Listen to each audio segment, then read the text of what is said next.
काय दिले बघा. Moment of inertia of disk about the axis passing through center and perpendicular to its plane is I म्हटलंय.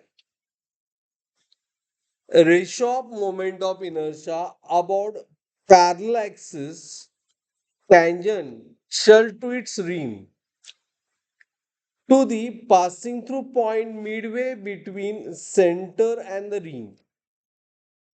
हा ratio विचारलाय. Okay, तर problem कसा आहे बघा.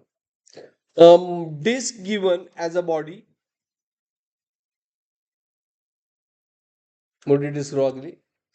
याचा moment of inertia upon axis through centre, ह्याला आय म्हटलंय, बट आपल्याला याचा आयचा फॉर्म्युला माहित आहे.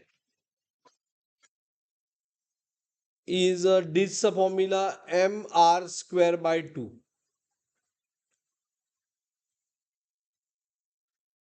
ओके, आता दोन ऍक्सिस दिलेत. वन ऍक्सिस टँजंट, ह्याला वन म्हणतो मी ऍक्सिस I1. त्याचा फॉर्म्युला माहिती आहे आपल्याला बाय डेरिव्हेशन डायरेक्टली. तसं I1 काय आहे ना याचा, डिस्क mr²/2 म्हणजे हा मध्ये वन ऍड करायचं म्हणजे 3/2 mr².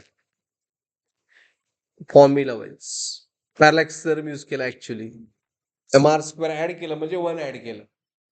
ओके, पण त्यांनी अजून एक ऍक्सिस दिलाय मिड वे म्हटलंय. मिड वे म्हणजे इथं नंबर 2 ऍक्सिस घेऊया आपण.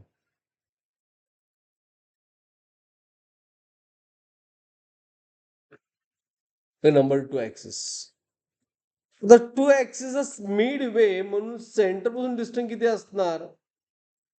It is r/2. r/2.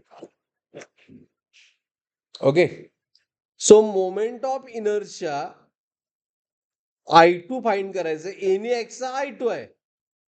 ह्याला पॅरलल सेंट्रोइड कुठला, I plus m into h². Value put करा. इट इज mr²/2 डिस्क का फॉर्म्युला सेंटरला प्लस h² काय येणार r²/4.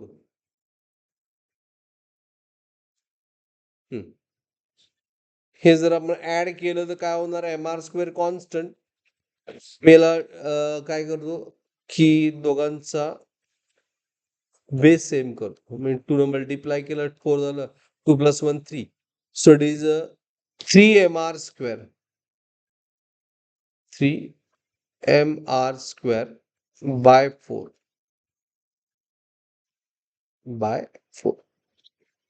ओके, हा मोमेंट ऑफ इनर्शिया झाला 3/4 mr². आता याचा रेशो फक्त फाइंड करायचा आहे आपल्याला. म्हणजे आपल्याला फाइंड करायचं आहे I1/I2.